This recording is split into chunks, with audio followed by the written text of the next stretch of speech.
ಅದೆಷ್ಟು ಯಜಮಾನರ ಕೈ ಕೆಳಗೆ ಕಲಾವಿದರಾಗಿ ಕೆಲಸ ಮಾಡಿದಂತಹ ಅನುಭವ ಇದೆ. ಆದರೆ ಈ ಎಡನೀರು ಮಠದಲ್ಲಿ ನನ್ನ ವೈಯಕ್ತಿಕವಾದ ಬದುಕಿನ ಚಿತ್ರಣವೇ ಬದಲಾಗಿದೆ. ನನ್ನ ಊರು ತುಂಬ ದೂರ, ಹಳ್ಳಿ ಪ್ರದೇಶ. ಆದ್ದರಿಂದ ಪ್ರತಿ ಸಂದರ್ಭದಲ್ಲಿ ಇಲ್ಲಿಗೆ ಬರುವುದಕ್ಕೆ ನಾನು ಅಸಮರ್ಥನಾಗಿದ್ದೇನೆ. ಪೂಜ್ಯ ಸ್ವಾಮೀಜಿಗಳಿಗೆ ಆ ಬಗ್ಗೆ ಸ್ವಲ್ಪ ನನ್ನಲ್ಲಿ ಅಸಮಾಧಾನವೂ ಇದೆ. ಕ್ಷಮೆಯನ್ನು ಕೋರ್ತೇನೆ. ನಾನು ಹಳ್ಳಿ ಒಬ್ಬ ಸಾಮಾನ್ಯ ಒಂದು ರೈತ ಕುಟುಂಬದಲ್ಲಿ ಹುಟ್ಟಿದಂಥ ಒಬ್ಬ ಕಲಾವಿದ. ಯಕ್ಷಗಾನದಲ್ಲಿ 51 ವರ್ಷಗಳ ಸೇವೆಯನ್ನು ಮಾಡ್ತಾ ಇದ್ದೇನೆ.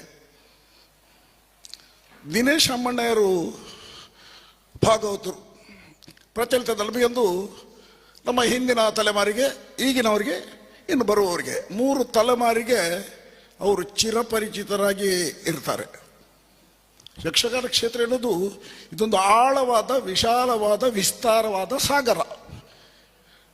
ಅಮ್ಮಣ್ಣಯರಂತಹ ಅನರ್ಘ್ಯ ರತ್ನಗಳು ಅಪರೂಪದಲ್ಲಿ ಅಪರೂಪ ಅಂತ ಹೇಳಬಹುದು.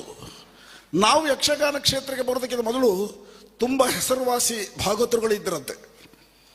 ಮೈದಪರಿಗಳಿರ್ಬೋದು, ಅಗರಿ ಶ್ರೀನಿವಾಸ ಭಾಗವತರಿರ್ಬೋದು, ಪುತ್ತಿಗೆ ಜೋಯಿಸರ್ ಇರಬಹುದು, ಹಿರಿಯ ಬಲಿಪರಿರ್ಬೋದು. ಒಂದು ಕಾಲಘಟ್ಟದಲ್ಲಿ ಅವರೆಲ್ಲ ಯಕ್ಷಗಾನ ಕ್ಷೇತ್ರದಲ್ಲಿ ಮೆರೆದಾಡಿದವರು. ಆ ಬಳಿಕ 2ನೇ ಪರಂಪರೆಯಾಗಿ ಬಂದವರು ಬಲಿಪ ನಾರಾಯಣ ಭಾಗವತರು, ಇರಾ ಗೋಪಾಲಕೃಷ್ಣ ಭಾಗವತರು, ಆಮೇಲೆ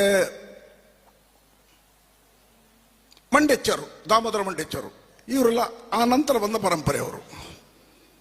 ಅವರ ಕಾಲದಲ್ಲಿ ಒಂದು ಪ್ರಚಲಿತದಲ್ಲಿ ಒಂದು ಮಾತಿತ್ತು, ಬಹುತೇಕ ಮಂದಿಗೆ ಗೊತ್ತಿರಬಹುದು. ರಾಗದಳು ಮಂಡೆಚ್ಚ, ವೇಗದಳು ಕುಂಡೆಚ್ಚ, ಕೂಗಿನಳು ಬಳಿಪ, ಇವರು ಮೂವರನ್ನು ತಿಂದು ನೀರು ಕುಡಿಯುವ ಅಗರಿ. ಈ ಒಂದು ಪ್ರಶಂಸನೀಯವಾದಂತಹ ಅವರ ವ್ಯಕ್ತಿತ್ವವನ್ನು ಅನಾವರಣ ಮಾಡುವಂತಹ ವಿಚಾರವು ಅದರಲ್ಲಿ ಅಷ್ಟರಲ್ಲೇ ಇದೆ. ರಾಗದಳು ಮಂಡೆಚ್ಚ ರಾಗಾಲಾಪನೆಯ ಮೂಲಕ ಯಕ್ಷಗಾನವನ್ನು ಉಚ್ಚರೆಯ ಸ್ಥಿತಿಗೆ ಕೊಂಡು ಹೋದವು ದಾಮೋದರ ಮಂಡೆಚ್ಚರು. ರಾಗ, ಯಕ್ಷಗಾನದಲ್ಲಿ ರಾಗ ಎಲ್ಲ ಹಾಕುವಂಥ ಕ್ರಮ ಇರಲಿಲ್ಲ ಹಿಂದೆ, ಪರಂಪರೆ. ವೀರರ, ಅದರಲ್ಲೂ ತೆಂಕುದಿಟ್ಟಿನಲ್ಲಿ ವೀರರಸಕ್ಕೆ ಪ್ರಾಧಾನ್ಯತೆ, ಕುಡಿಬೇಕು, ಹಾರಬೇಕು, ವೀರರಸಕ್ಕೆ ಪ್ರಾಧಾನ್ಯತೆ. ಮಂಡಿತರು ಬಂದ ಬಳಿಕ ಮೈಂದಪರೈಗಳಿಂದ ಸ್ವಲ್ಪ ಅನುಭವವನ್ನು ಪಡೆದು ದಾಮೋದರ ಮಂಡಿಚರು ರಾಗವನ್ನು ತಂದರು. ಕೂಗಿನವರು ಬಳಿಪ ಭಾಗವತರು. ಆ ಕಾಲದಲ್ಲಿ ಮೈಕ್ ಇಲ್ಲ, ಧ್ವನಿವರ್ಧಕ ಇಲ್ಲದಂತಹ ಸಂದರ್ಭದಲ್ಲಿ ನಾನು ಹೇಳಿದ್ದನ್ನು ಕೇಳಿದ್ದು, ಪರಂಗಿಪೇಟೆಯಲ್ಲಿ ಯಕ್ಷಗಾನ ಆಗುವಾಗ ನಂದಾವರಕ್ಕೆ ಅವರ ಹಾಡು ಕೇಳುತ್ತಿತ್ತಂತೆ. ಧ್ವನಿವರ್ಧಕ ಇಲ್ಲದ ಕಾಲದಲ್ಲಿ ಪರಂಗಿಪೇಟೆಯಲ್ಲಿ, ನಂದಾವರೆಯಲ್ಲಿ ಸಾಧಾರಣ ನೇರ ವಾಯುಮಾರ್ಗದಲ್ಲಿ ಹೋದರೆ ಒಂದು 8-10 ಕಿಲೋಮೀಟರ್ ಇರಬಹುದು. ಅಷ್ಟು ದೂರಕ್ಕೆ ಬಳಿಪರ ಭಾಗವತಿಗೆ ಕೇಳಬೇಕಿದ್ರೆ ಒಂದು ಕಾರಣ, ಆವಾಗ ಈ ಧ್ವನಿ ಅಂದರೆ ಶಬ್ದ ಮಾಲಿನ್ಯ ಇರಲಿಲ್ಲ, ಆ ಕಾರಣವೂ ಇರಬಹುದು ಅಂತ ಭಾವಿಸೋಣ. ಅಂತಹ ಕೂಗು, ಬಳಿಪರ ಸ್ವರಭಾರ ಅಷ್ಟು ಕಠಿಣವಾಗಿತ್ತು, ಅಷ್ಟು ದೂರಕ್ಕೆ ಕೇಳಿಸ್ತಿತ್ತು. ವೇಗದಲ್ಲಿ ಕುಂಡೆಚ್ಚರ ಅಂದರೆ ಅದೇ ಇರಾ ಗೋಪಾಲಕೃಷ್ಣ ಭಾಗವತರು, ಅವರನ್ನು ಕುಂಡೆಚ್ಚ ಭಾಗವತರು ಅಂತ ಹೇಳೋದು. ವೇಗ, ಯಕ್ಷಗಾನದಲ್ಲಿ 4 ಕಾಲ ಇದೆ. 1ನೇ ಕಾಲ, 2ನೇ ಕಾಲ, 3ನೇ ಕಾಲ, 4ನೇ ಕಾಲ. ಈ 4 ಕಾಲವನ್ನೂ ಮೀರಿ ಹಾಡ್ತಿದ್ದಂತಹ ಒಂದು ಚಾಕಚಕ್ಯತೆ ಇದ್ದದ್ದು ಕುಂಡೆಚ್ಚ ಭಾಗವತರಿಗೆ, ಇರಾ ಗೋಪಾಲಕೃಷ್ಣ ಭಾಗವತರಿಗೆ. ಇವರು ಮೂವರನ್ನು ತಿಂದು ನೀರು ಕುಡಿಯುವ ಅಗರಿ ಅಂದರೆ ಅಗರಿ ಶ್ರೀನಿವಾಸ ಭಾಗವತರು. ಈ 3 ಗುಣಗಳು ಅವರಲ್ಲಿ ಇದ್ದದ್ರಿಂದಾಗಿ ಅಗರಿ ಶ್ರೀನಿವಾಸ ಭಾಗವತರು ಚಿರಸ್ಥಾಯಿಯಾಗಿ ಯಕ್ಷಗಾನ ಉಳಿಯುವವರೆಗೆ ಅವರ ಹೆಸರು ಶಾಶ್ವತವಾಗಿ ಉಳಿಯುತ್ತದೆ ಎನ್ನುವುದಕ್ಕೆ ಇದೊಂದು ನಿದರ್ಶನ. ಆ ಪರಂಪರೆಯಲ್ಲೇ ಬಂದವರು ನಮ್ಮ ದಿನೇಶ್ ಅಮ್ಮಣ್ಣಯರು. ಇನ್ನು ಅವರ ಸಹವರ್ತಿಗಳಾಗಿ ಇದ್ದವರು ನಮ್ಮ ರಘುರಾಮ್ ಹೊಳ್ಳರ್ ಇರ್ಬೋದು, ಕೀರ್ತಿಶೇಷರಾದಂತಹ ಪದ್ಯಾಣ ಗಣಪತಿ ಭಟ್ರು ಇರ್ಬೋದು. ಇವರೆಲ್ಲ ನಂತರದ ಆ ಸಾಲಿನಲ್ಲಿ ಬಂದು ಪ್ರಥಮ ಸ್ಥಾನದಲ್ಲಿ ನಿಲ್ಲುವಂಥ ವ್ಯಕ್ತಿತ್ವದ. ಇನ್ನು ಅವರ ನಂತರ ಯಕ್ಷಗಾನ ಕ್ಷೇತ್ರ ಏನು ಬಂಜೆ ಅಲ್ಲ, ಕಲಾಸ ಮಾತೆ ಬಂಜೆ ಅಲ್ಲ, ಎಂತೆಂಥ ರತ್ನಗಳನ್ನು ಕೊಡ್ತಾ ಇದ್ದಾಳೆ. ಅವರ ನಂತರ ಅವರು ಸ್ವಲ್ಪ ತೆರೆಗೆ ಸರಿಯುವಂತಹ ಸಂದರ್ಭ ಮತ್ತೆ ಬಂದರು. ಪಟ್ಲ ಸತೀಶ್ ಶೆಟ್ರು, ರವಿಚಂದ್ರ ಖಂಡಗಟ್ಟೆ ಇರ್ಬೋದು, ಸತ್ಯನಾರಾಯಣ ಪುಣಿಚಿತಾಯರ್ ಇರ್ಬೋದು, ಕೀರ್ತಿಶೇಷರಾದಂತಹ ಬಲಿಪ ಪ್ರಸಾದ್ ಭಾಗವತರು ಇರ್ಬೋದು. ಇವರು ಆ ನಂತರದ ಸಾಲಿನಲ್ಲಿ ಬಂದಿದ್ದಾರೆ. ಹಾಗೆ ಒಬ್ಬರಿಂದ ಒಬ್ಬರು ವಿಶಿಷ್ಟ ಚೇತನಗಳು ಮತ್ತೆ ಮತ್ತೆ ಹುಟ್ಟಿ ಬರ್ತಾ ಇದೆ. ದಿನೇಶ್ ಅಮ್ಮಣ್ಣವರ ಜೊತೆಯಲ್ಲಿ ತಿರುಗಾಟ ಮಾಡಿದಂಥ ನಮಗೆ ಅವರ ಹಾಡು ಈಗಾಗಲೇ ಉಲ್ಲೇಖ ಮಾಡಿದರು. ಅದನ್ನೇ ಹೇಳುವುದು ಅಷ್ಟು ಸಮಂಜಸ ಕಾಣುವುದಿಲ್ಲ. ಹಾಡನ್ನು ಕೇಳಿದಷ್ಟೊಂದು ಸಾಕು ಅಂತ ಆಗುವುದಿಲ್ಲ. ಇನ್ನು ಕೇಳುವ ನಾವು ಅದರಲ್ಲಿ ತಲ್ಲೀನತೆಯನ್ನು ಪಡೆದಿದ್ದೇವೆ. ನೆರೆದ ಪ್ರೇಕ್ಷಕರನ್ನು ಮಂತ್ರಮುಗ್ಧರನ್ನಾಗಿಸುವಂತಹ ಚಾಕಚಕ್ಯತೆ ಅಮ್ಮಣ್ಣವರ ಭಾಗವತಿಯಲ್ಲಿ ಇತ್ತು. ಸುಮ್ಮನೆ ಅಮ್ಮಣ್ಣವರು ಇಷ್ಟೊಂದು ಉಚ್ಛ್ರಾಯ ಸ್ಥಿತಿಗೆ ಬರಬೇಕಿದ್ರೆ ಅವರ ಸಾಧನೆ ಹಿಂದೆ ಇರಬಹುದು, ಅವರ ಮಡದಿಯಲ್ಲಿ ಇರಬಹುದು, ಅವರ ಪ್ರೋತ್ಸಾಹ, ಯಕ್ಷಗಾನಕ್ಕೆ ಅವರು ಕೊಡ್ತಿದ್ದಂತಹ ಪ್ರಾಧಾನ್ಯತೆ, ನಿಷ್ಠೆ ಬಗ್ಗೆ ತುಂಬ ಹೇಳಿದರು. ನಿಷ್ಠೆಯನ್ನು ಬದಲಾವಣೆ ಮಾಡಿದಂಥ ವ್ಯಕ್ತಿ ಅವರಲ್ಲ. ನಾವೊಂದು ಕಾರ್ಯಕ್ರಮಕ್ಕೆ ಅವರ ಅಪರೂಪಕ್ಕೆ ಕರೆದ್ರೆ ಇಜ್ಜಾಶಕರಿಗೆ ಸ್ವಾಮಿಲ್ಡ ಕೇಳುಡು, ಸ್ವಾಮಿಲು ಒಪ್ಪಿಗೆ ಕೋರಿಯರನ್ನ ಬರ್ಪೆ. ಹಾಗಾದರೆ ಸ್ವಾಮೀಜಿಯವರ ಈ ಮಠಕ್ಕೆ ಅವರು ಕೊಟ್ಟಂತಹ ನಿಷ್ಠೆ ಅದು ಪ್ರಶ್ನಾತೀತ. ಉದ್ಧಾಮ ಭಾಗವತರು ಅವರ ಹಾಡನ್ನು ಕೇಳ್ತಾ ಇದ್ದ ಹಾಗೆ ನಮ್ಮ ಮೈ ಬರೀತದೆ. ಅಂತಹ ಒಬ್ಬ ಭಾಗವತೋತ್ತಮರನ್ನು ಕಳಕೊಂಡಂತಹ ದುಃಖ ಸಹಜವಾಗಿ ನಮಗಿದೆ. ನಾವು ಕೂಡ ಅವರ ಸಾಲಿನಲ್ಲಿ ಇರುವವರು, ಮುಂದಕ್ಕೆ ನಾವು ಕೂಡ ಆ ಸಾಲನ್ನೇ ಹಿಡಿಯುವವರು. ಆದರೆ ಅಮ್ಮಣ್ಣಯರು ಅವರ ಹೆಸರು ಚಿರಸ್ಥಾಯಿಯಾಗಿ ಉಳಿಯುವಂತಹ ವ್ಯವಸ್ಥೆಯನ್ನು ಮಠಾಧೀಶರು ಮಾಡ್ತಾ ಇದ್ದಾರೆ. ಇಷ್ಟೊಂದು ಮಂದಿಯನ್ನು ಇಲ್ಲಿ ಸೇರಿಸಿಕೊಂಡು ಅವರ ನುಡಿನಮನವನ್ನು ಮಾಡೋದ್ರ ಮೂಲಕ ಕಲೆಗೆ ಪ್ರೋತ್ಸಾಹ. ಹಿಂದೆಲ್ಲ ರಾಜಾಶ್ರಯ ಇತ್ತು. ರಾಜ ಮಹಾರಾಜರ ಆಶ್ರಯದಲ್ಲಿ ಅವರ ಪ್ರೋತ್ಸಾಹದಲ್ಲಿ ಕಲೆಗೆ, ಕಲಾವಿದರಿಗೆ ಬದುಕುವುದಕ್ಕೆ, ಅವರ ಪ್ರತಿಭೆಗೆ ಪ್ರೋತ್ಸಾಹಕ್ಕೆ ಅವಕಾಶಗಳಿತ್ತು. ಈಗ ಅದಿಲ್ಲ, ರಾಜಾಶ್ರಯ ಇಲ್ಲ. ಈಗ ಸ್ವಾಮೀಜಿಗಳೇ ಮಠಾಧೀಶರಾದಂತಹ ಶ್ರೀ ನಮ್ಮ ಗುರುವರಿಯರು ಆ ಕೈಂಕರ್ಯವನ್ನು ಮಾಡ್ತಾ ಇದ್ದಾರೆ. ಇದು ಒಂದು ರೀತಿಯ ಕಲಾರಾಧನಾ ಕ್ಷೇತ್ರವಾಗಿ ಪರಿಣಮಿಸ್ತಾ ಇದೆ. ಆದರೆ ಸ್ವಲ್ಪ ನಮಗೆಲ್ಲ ಆ ಕಡೆಯವರಿಗೆ, ಆ ಭಾಗದವರಿಗೆ ಈ ಭಾಗಕ್ಕೆ ಬರುವುದಕ್ಕೆ ಸ್ವಲ್ಪ ದೂರದ ಹಾದಿ ಆದ್ದರಿಂದ ಸಂಪರ್ಕದ ಸ್ವಲ್ಪ ಸಮಸ್ಯೆ ಇರುವುದರಿಂದ, ಇಲ್ಲದಿದ್ದರೆ ನಾವೆಲ್ಲ ದಿನಂಪ್ರತಿ ಸ್ವಾಮೀಜಿಗಳ ಸೇವೆಯನ್ನು ಮಾಡುತ್ತಾ ಈ ಮಠದಲ್ಲಿ ದಿನಂಪ್ರತಿ ಇರುವಂತಹ ಮನಸ್ಸುಂಟು. ಸ್ವಾಮೀಜಿಗಳೇ ದಯವಿಟ್ಟು ಕ್ಷಮಿಸಿ. ನಾನೊಬ್ಬ ನಿಮ್ಮ ಪರಮ ಶಿಷ್ಯರಾಗಿದ್ದೇನೆ, ಏಕಲವ್ಯನ ಹಾಗೆ ನಿಮ್ಮನ್ನು ಸದಾ ನಾನು ಸ್ಮರಿಸ್ತೇನೆ. ಯಾಕಂದರೆ ಆ ಒಂದು ವರುಷ ಎಡನೀರು ಮೇಳವನ್ನು ನಡೆಸ್ತಿದ್ದಾಗ ಅವರು ಪೂರ್ಣ ಪ್ರಮಾಣದ ಹೊಣೆಗಾರಿಕೆ ಇತ್ತು ಅವರಿಗೆ. ಸ್ವಾಮೀಜಿಗಳು ಮಠದಲ್ಲೇ ಇದ್ದರು. ಪೂರ್ವಾಶ್ರಮದಲ್ಲಿರುವಂಥ ಸಂದರ್ಭ ನಮ್ಮೊಂದಿಗೆ ಇದ್ದುಕೊಂಡು ಆ ಮಾತು, ಸೌಜನ್ಯದ ಮಾತು. ನನ್ನ ಗ್ರಹಿಕೆ ಪ್ರಕಾರ ದಿನೇಶ ಅಮ್ಮಣ್ಣಯರು ಇಲ್ಲಿ ಭದ್ರವಾಗಿ ತಳವೂರುವುದಕ್ಕೆ ಕಾರಣ ಪೂಜ್ಯ ಸ್ವಾಮೀಜಿಗಳೇ. ಯಾಕಂದರೆ ಅವರ ಮನಸ್ಸು ಮತ್ತು ಇವರ ಮನಸ್ಸು ಸಮಾನವಾಗಿತ್ತು. ಅವರನ್ನು ಹೇಗೆ ನಾವು ಕಾಣ್ತಿದ್ದೆವು ತದೇ ರೂಪದಲ್ಲಿ ಈ ಸ್ವಾಮೀಜಿಯವರನ್ನು ಕಾಣ್ತಿದ್ದೆವು. ಅವರವರ ಸಂಬಂಧವೇ ಇವರನ್ನು, ಆ ಅಮ್ಮಣ್ಣಯರನ್ನು ಇಲ್ಲಿ ಗಟ್ಟಿಗೊಳಿಸಿದರು ಎನ್ನುವುದು ನನ್ನ ಭಾವನೆ ಆಗಿರಬಹುದು ಎನ್ನುವುದಕ್ಕೆ ನೀವೇ ಏನಾದರೂ ಉತ್ತರ ಕೊಡಬೇಕಷ್ಟೇ. ಅಂತಹ ಒಬ್ಬ ದಿನೇಶ ಅಮ್ಮಣ್ಣಯರು ಗಾನ ಕೋಗಿಲೆ, ಹೌದು, ಸಾವಿರದ ಗಾನ ಕೋಗಿಲೆ. ಆ ಕೋಗಿಲೆಯ ಧ್ವನಿ ಅಡಗಿ ಹೋಯಿತು. ಮತ್ತೆ ಕೇಳಲಿಕ್ಕೆ ಇಲ್ಲವೇ, ಕೇಳಬಹುದು. ನಮಗೆ ಯೋಗ ಉಂಟಾ ಇಲ್ವೋ ಗೊತ್ತಿಲ್ಲ. ಮುಂದಿನ ತಲೆಮಾರಿಗೆ ಯಕ್ಷಗಾನ ಯಾವ ಸ್ವರೂಪದಲ್ಲಿ ಬರ್ತದಂತೆ ಗೊತ್ತಿಲ್ಲ. ಈಗಿನ ವಿದ್ಯುನ್ಮಾನ ಈ ವ್ಯವಸ್ಥೆಯಲ್ಲಿ ತಕ್ಷಣ ನಾವೆಲ್ಲ ಒಂದು ಯಕ್ಷಗಾನ ಒಂದು ವೇಷ ಮಾಡುವಾಗ ಸಾಧಾರಣ ಒಂದು 4-5 ವರ್ಷ ಆಗಿದೆ. ಬಾಲಪಾಠವನ್ನು ಕಲಿತು ಶಿಕ್ಷಣವನ್ನು ಪಡೆದು ರಂಗಕ್ಕೆ ಧೈರ್ಯದಲ್ಲಿ ಬಂದು ನಿಲ್ಲುವಾಗ 4-5 ವರ್ಷ ಕಳೆದಿತ್ತು. ಈಗ ಹಾಗೇನಿಲ್ಲ. ಶಾಲೆಯಲ್ಲೋ ಕಾಲೇಜಿನಲ್ಲೋ ವಾರದಲ್ಲಿ ಅರ್ಧ ಗಂಟೆ 1 ಗಂಟೆ ಯಕ್ಷಗಾನವನ್ನು ಅಭ್ಯಾಸ ಮಾಡಿ ನೇರವಾಗಿ ರಂಗಕ್ಕೆ ಬರ್ತಾರೆ. ಏನು ಮಾತಾಡ್ತಾರೆ, ಏನು ಮಾಡ್ತಾರೆ ಒಂದು ಗೊತ್ತಿಲ್ಲ. ಯಕ್ಷಗಾನ ನಾವೆಲ್ಲ ಹೇಳ್ತೇವೆ ಇದು ಎಲ್ಲಿಗೆ ತಲುಪಬಹುದು ಅಂತ. ಇಲ್ಲ, ಅದನ್ನು ಆಸ್ವಾದನೆ ಮಾಡುವಂಥ ಪ್ರೇಕ್ಷಕರು ಸಿದ್ಧರಾಗ್ತಾರೆ. ಕಾಲ ಬದಲಾದ ಹಾಗೆ ಎಲ್ಲವೂ ಬದಲಾವಣೆ ಆಗ್ತದೆ. ಅಮ್ಮಣ್ಣಯರು ನಮಗೆ ಅವರ ಅಭಿಮಾನಿಗಳಾಗಿ ಸ್ಮರಣೀಯರಾಗಿ ಇದ್ದಾರೆ ಹೊರತು ಎಲ್ಲರೂ ಹಾಗೆ ಇರ್ತಾರೆ ಎನ್ನುವಂತಹ ಭಾವನೆ ಖಂಡಿತ ನಾವು ಭಾವಿಸುವಂತಿಲ್ಲ. ಮರೆವು ಸಹಜ, ಒಂದರ ನಂತರ ಒಂದು ಬಂದೇ ಬರಬೇಕು. ನಾನು ಈಗಾಗಲೇ ಉಲ್ಲೇಖ ಮಾಡಿದಂತೆ ಹೊಸ ನೀರು ಬಂದಾಗ ಹಳೆ ನೀರು ಹೋಗಲೇಬೇಕು.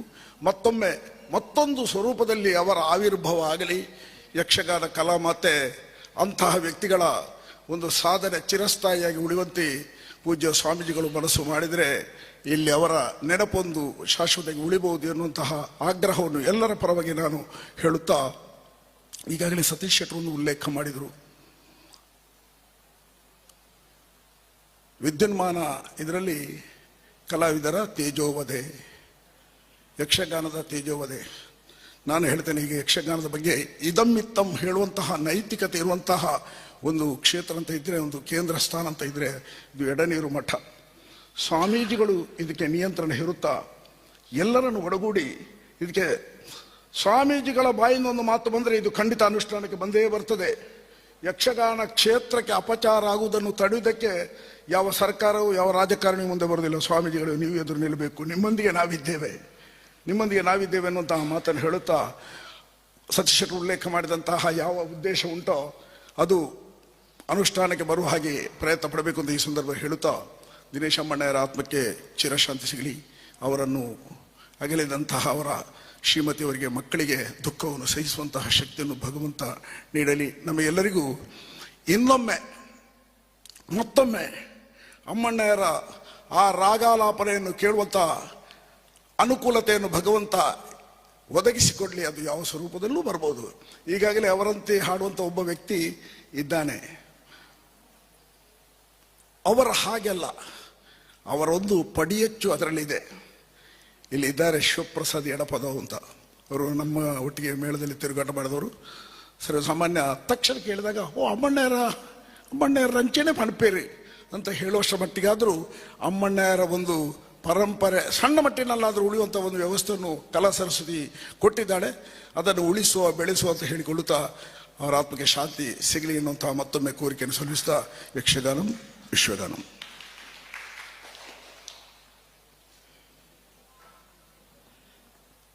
ತುಳು ಯಕ್ಷಗಾನಗಳಲ್ಲಿ ಬಹಳಷ್ಟು ಪ್ರಸಿದ್ಧಿಯನ್ನು ಪಡೆದವರು, ಅಮ್ಮಣ್ಣಯ್ಯರ ಜೊತೆ ನಿಡುಗಾಲದ ಬಾಂಧವ್ಯವನ್ನು ಹೊಂದಿದ್ದಂತಹ ಡಿ ಮನೋಹರ್ ಕುಮಾರ್ ಅವರು ಮುಂದಿನ ನುಡಿಗೌರವವನ್ನು ಮಾಡಬೇಕು ಅಂತ ಕೇಳಿಕೊಳ್ತಾ ಇದ್ದೇನೆ.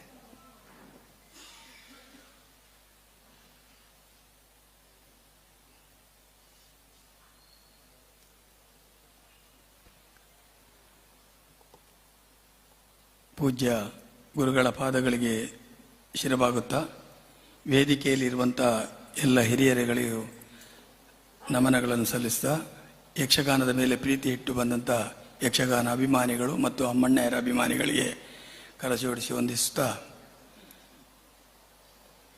ನಾನು ಭಾಷಣಗಾರ ಅಲ್ಲ, ಭಾಷಣ ಮಾಡಲಿಕ್ಕೂ ನನಗೆ ಗೊತ್ತಿಲ್ಲ. ಆದರೆ ಅಮ್ಮಣ್ಣಯ್ಯರ ಒಡನಾಟದ ಬಗ್ಗೆ ಒಂದೆರಡು ಮಾತು ಹೇಳ್ಬೋದಷ್ಟೇ. ಅಮ್ಮಣ್ಣಯ್ಯರು ಅತಿಯಾಗಿ ಒಡನಾಟ ಇದ್ದದ್ದು ಈಗ ಸಂಜಯ್ ಕುಮಾರ್ ಹೇಳಿದ್ರು ಅವರ ಜೊತೆಯಲ್ಲಿಂತ. ಆದರೆ 2 ವರ್ಷ ನನ್ನ ಮೇಳದಲ್ಲಿ ಇದ್ದರು. ಅವರು ಕದ್ರಿ ಮೇಳದಲ್ಲಿ, ನನ್ನ ಮೇಳದಲ್ಲಿ ಭಾಗವತರಾಗಿದ್ದರು.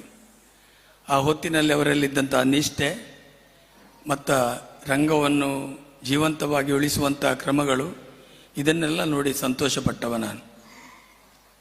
ಅಮ್ಮಣ್ಣಯ್ಯರು ಬರೋದಕ್ಕಿಂತ ಮೊದಲು ಪ್ರತಿಯೊಂದು ಕ್ಷಣಕ್ಕೂ ನನಗೆ ಯಜಮಾನನಾಗಿಯೂ ಕಲಾವಿದನಾಗಿಯೂ ರಂಗದ ಬಗ್ಗೆ ಗಮನ ಕೊಡುವಂಥ ಅವಶ್ಯಕತೆ ಇತ್ತು.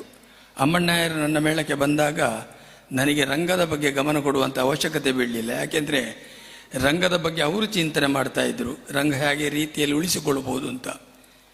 ಒಂದು ಸಲ ಪೆರಡೂರು ಮೇಳ ಮತ್ತು ಕದ್ರಿ ಮೇಳ ಕೂಡಾಟ ಆಯಿತು ಹಳದಿಪುರದಲ್ಲಿ. ಆಗ ಅಮ್ಮಣ್ಣಯ್ಯರು ಹೇಳಿದರು, ನಾನು ರಜೆ ಮಾಡ್ತೇನೆ ಅಂತ ಹೇಳಿದರು. ಅಮ್ಮಣ್ಣಯ್ಯರೇ, ನೀವು ರಜೆ ಮಾಡಬಾರ್ದು. ಯಾಕೆಂತ ಕೇಳಿದರೆ, ನೀವು ನನ್ನ ಮೇಳದ ಭಾಗವತರು, ನನ್ನ ಮೇಳದ ಗೌರವ ಉಳಿಸಬೇಕು ನೀವು. ನಾನು ಒಪ್ಪಿಕೊಂಡಾಗಿದೆ ಕೂಡಾಟಕ್ಕೆ. ಆಗ ನನ್ನ ಒತ್ತಾಯಕ್ಕೆ ಅವರು ಒಪ್ಪಿದರು. ಆಗ ಪ್ರಭಾವದಲ್ಲಿ ಬಡಗಿನಲ್ಲಿ ಸುಬ್ರಹ್ಮಣ್ಯ ದಾರೇಶ್ವರರು ಮೆರೆಯುತ್ತಾ ಇದ್ದಾರೆ. ತೆಂಕಿನಲ್ಲಿ ಅಮ್ಮಣ್ಣಯ್ಯರಿದ್ದರು. ಉತ್ತರ ಕನ್ನಡದಲ್ಲಿ ಅವರ ಪರಿಚಯ ಅಷ್ಟು ಇರಲಿಲ್ಲ. ಆಗ ನಾನೇನು ಮಾಡಿದೆ, ಕರುಣಾಕರ ಶೆಟ್ಟರು ಹೇಳಿದರು ನನ್ನ ಹತ್ರ, ಮೈಕ್ ಎಲ್ಲ ಒಬ್ಬರಿಗೆ ಒಂದೇ ರೀತಿ, ನಿಮ್ಮ ಮೈಕ್ ನಿಮಗೆ, ನಮ್ಮ ಮೈಕ್ ನಮಗೆ, ಇಲ್ಲದ್ರೆ ಬೇರೆ ಬೇರೆ ರೀತಿಯಲ್ಲಿ ಒಂದೇ ಮೈಕ್ ಮಾಡು, ಬೇಡ ನನ್ನ ಮೇಳದ ಮೈಕ್ ನನ್ನದೇ ಇರಲಿ, ನಿಮ್ಮ ಮೇಳದ ನಿಮಗೆ ಇರಲಿ ಅಂತ ಹೇಳಿದೆ. ಅಮ್ಮಣ್ಣಯ್ಯರಿಗೆ ಬೇಕಾಗಿ, ಅಮ್ಮಣ್ಣಯ್ಯರಿಗೆ ಸ್ವರ ಇಲ್ಲ ಅಂತ ಹೇಳಿದ್ರೆ, ಅಮ್ಮಣ್ಣಯ್ಯರಿಗೆ ಬೇಕಾಗಿ ನಾನು ಪೂಜಾಲಕಟ್ಟೆಯಿಂದ 12 ಬಾಕ್ಸು ಮಿಕ್ಸರು ಸಟ್ಟಿಂಗ್ ಮಾಡಿಕೊಂಡು ನಾನು ಕೊಂಡೋದೆ. ಇದೇ ಅಶೋಕ್ ಭಟ್ರಿದ್ರು, ಅಶೋಕ್ ಭಟ್ರದ್ದು ದ್ರೋಣ ಕುರುಕ್ಷೇತ್ರ ಪ್ರಸಂಗದಲ್ಲಿ ಬೆಳಿಗ್ಗೆ ಆಗುವಾಗ ಅಮ್ಮಣ್ಣಯ್ಯರ ಸುತ್ತ ಜನರು ಆ ಪದ್ಯ ಹೇಳಿದವರು ಯಾರು? ದಾರೇಶ್ವರರನ್ನು ಗಮನಿಸುವುದಿಲ್ಲ. ಹಾಗೆ ದಾರೇಶ್ವರರ ಭಾಗವತಿಗೆ ಸಣ್ಣದು ಅಂತ ಹೇಳಿಲ್ಲ, ಆ ಊರಿಗೆ ಈ ಅಮ್ಮಣ್ಣರ ಧ್ವನಿ ಹೊಸ್ತು. ಎಲ್ಲಿವರೆಗೆ ಅಂತ ಹೇಳಿದ್ದಾರೆ, ಅದೇ ವರ್ಷ ಕರುಣಾಕರ ಶೆಟ್ಟರು ಪೆರಡೂರು ಮೇಳಕ್ಕೆ ಅವರನ್ನು ಮಾತಾಡಿಸಿದ್ರು. ಆಗ ಮೊದಲೆಗಾರರಂತ ಶಂಕರಣ್ಣ ಸಹ ನನ್ನ ಮೇಳದಲ್ಲಿದ್ದರು. ಅವರಿಗೆ ಗೊತ್ತುಂಟು, ನಾನು ಗಮನಿಸೋದಲ್ಲ, ನಾನು ಹೇಳಿಗೆ ಬಿಟ್ಟಿದ್ದು, ಕ್ಷಮಿಸಿ ನನ್ನ ಹತ್ರ. ಹಾಗೆ ಶಂಕರಣ್ಣ ಸಹ ಅವರ ಸಹ ಜೊತೆಯಾಗಿ 2 ವರ್ಷ ನನ್ನ ಮೇಳದಲ್ಲಿದ್ದರು. ಅದು ನೆನಪಿಸ್ತೇನೆ ನಾನು. ಮತ್ತೆ ಅಮ್ಮಣ್ಣಯ್ಯರು ಮಗುವಿನಂಥ ಮನಸ್ಸಿನವರು, ಯಾರ ಮನಸ್ಸಿಗೂ ನೋವು ಮಾಡುವುದಿಲ್ಲ. ಹಾಗೆಂತ ಅವರ ಮನಸ್ಸಿಗೆ ಬಹಳಷ್ಟು ಜನ ನೋವು ಮಾಡಿರ್ಬೋದು, ಅದನ್ನು ಅವರು ಗಮನಿಸುವುದಿಲ್ಲ. ಆ ಪುಣ್ಯಾತ್ಮನನ್ನು ನಾವು ಅಗಲಿದ್ದೇವೆ. ಆ ಪುಣ್ಯಾತ್ಮ ನಮ್ಮ ಜೊತೆಯಲ್ಲಿದ್ದಾರೆ ಅಂತ ನಾವು ಎಣಿಸ್ತೇವೆ. ಅವರ ಬಗ್ಗೆ ಹೆಚ್ಚು ಮಾತಾಡೋದಕ್ಕಿಂತ ನನಗೆ ಹೆಚ್ಚು ಒಡನಾಟ ಇತ್ತು. ಬೊಂಬಾಯಿಗೆ ಹೋಗುವಾಗಲಾಗಲಿ, ನಾನು 92ರಲ್ಲಿ ಒಂದು ಬೊಂಬಾಯಿಯಲ್ಲಿ ಜೋಡಾಟ ಮಾಡಿದ್ದೆ. ಜೋಡಾಟ ಮಾಡುವಾಗ ನಾನು ಅದೇ ವರ್ಷ ಅವರು ಕರ್ನಾಟಕ ಮೇಳ ಬಿಟ್ಟಿದ್ದರು, ಪೇಪರ್ನಲ್ಲಿ ಕೊಟ್ಟಿದ್ದರು. ನಾನು ಮುಂದಿನ ವರ್ಷ ಕರ್ನಾಟಕ ಮೇಳಕ್ಕೆ ಇಲ್ಲ ಅಂತ. ತಕ್ಷಣವೇ ಅವರ ಮನೆಗೆ ಹೋದೆ. ನಾನು ಹೇಳಿದೆ, ನೀವು ನನ್ನ ಮೇಳಕ್ಕೆ ಬರಬೇಕು ಅಂತ. ಒಪ್ಪಿಕೊಂಡು ಅದೇ ಬೇಸಿಗೆ ಮೇಳ ಹೊರಡಲಿಕ್ಕಾಗುವಾಗ ಅವರು ಕರ್ನಾಟಕ ಮೇಳಕ್ಕೆ ಅಗತ್ಯ ಇತ್ತು. ಯಾಕೆಂದರೆ ಅವರ ಸಿಂಬಲೇ ಕರ್ನಾಟಕ ಮೇಳ. ಆ ಕರ್ನಾಟಕ ಮೇಳಕ್ಕೆ ಅವರ ಅವಶ್ಯಕತೆ ಉಂಟು. ಕದ್ರಿ ಮೇಳಕ್ಕೆ ಅವಶ್ಯಕತೆ ಇಲ್ಲ ಅಂತ ಹೇಳಿಲ್ಲ, ಅವರ ಅವಶ್ಯಕತೆ ಇತ್ತು. ಆದರೆ ಕದ್ರಿ ಮೇಳದೊಂದು ಸ್ವರೂಪವೇ ಬೇರೆ ರೂಪದಲ್ಲಿತ್ತು. ಅಮ್ಮಣ್ಣಯ್ಯರು ಬಂದು ಹೇಳಿದರು, ಕೊರಗ ಶೆಟ್ಟರೆಲ್ಲ ಹೇಳ್ತಾರೆ ನೀವು ಕರ್ನಾಟಕ ಮೇಳಕ್ಕೆ ಬರಬೇಕು ಅಂತ ಒತ್ತಾಯ ಆಗ್ತಾ ಇದ್ದಾರೆ, ನಾನೇನು ಮಾಡಬೇಕು? ನಾನು ಹೇಳಿದೆ, ನೀವು ಕರ್ನಾಟಕ ಮೇಳಕ್ಕೆ ಬೇಕು ಭಾಗವತ್ರೆ, ಆದರೆ ನನ್ನ ಬೊಂಬಾಯಿ ಆಟಕ್ಕೆ ಮಾತ್ರ ನೀವು ತಪ್ಪಿಸಬಾರ್ದು. ಅದು ಜೋಡಾಟ. ಶಂಕರಣ್ಣನು ಆ ಜೋಡಾಟಕ್ಕೆ ಬಂದಿದ್ದಾರೆ. 5 ಚೆಂಡೆ ಜುಗಲ್ ಬಂದಿಯಲ್ಲಿ ನೀವು ಒಬ್ಬರು. ಹಾಗೆ ಆ ಜೋಡಾಟಕ್ಕೆ ಬಂದು 7 ಜನ ಭಾಗವತರ ಜುಗಲ್ ಬಂದಿಯಲ್ಲಿ ಅಮ್ಮಣ್ಣಯ್ಯರೇ ಕಾಣಿಸಿಕೊಂಡದ್ದು. 7 ಜನ ಭಾಗವತರ ಹಾಡುವಾಗಲೂ ಅಮ್ಮಣ್ಣಯ್ಯರೇ ಕಾಣಿಸಿಕೊಂಡದ್ದು. ಯಾಕೆಂದರೆ 7 ಜನರಲ್ಲಿ ಅವರು ಪ್ರತ್ಯೇಕ ಆಗಿದ್ದರು. ಅವರ ಹಾಡುವ ರೀತಿ ಆಗಲಿ, ಅವರ ಸ್ವರ ಸಂಚಾರ ಆಗಲಿ, ಸಂಗೀತದ ಬಗ್ಗೆ ನನಗೆ ಗೊತ್ತಿಲ್ಲ, ಆದರೆ ಅವರು ಹಾಡುವ ಬಗ್ಗೆ ಒಳ್ಳೆಯದುಂಟು ಅಂತ ಹೇಳಿ ಗೊತ್ತುಂಟು ನನಗೆ. ಆದ್ದರಿಂದ ಅಂತಹ ಪುಣ್ಯಾತ್ಮನನ್ನು ಅಗಲಿದ್ದೇವೆ. ಅವರಿಗೆ ಭಗವಂತನು ಸ್ವರ್ಗದಲ್ಲಿ ಶಾಂತಿ ಸಮಾಧಾನದ ಯೋಗ ಕೊಡಲಿ ಅಂತೇಳಿ ನನ್ನ ಮಾತು ಮುಗಿಸ್ತೇನೆ. ಗುರುಭ್ಯೋ ನಮಃ.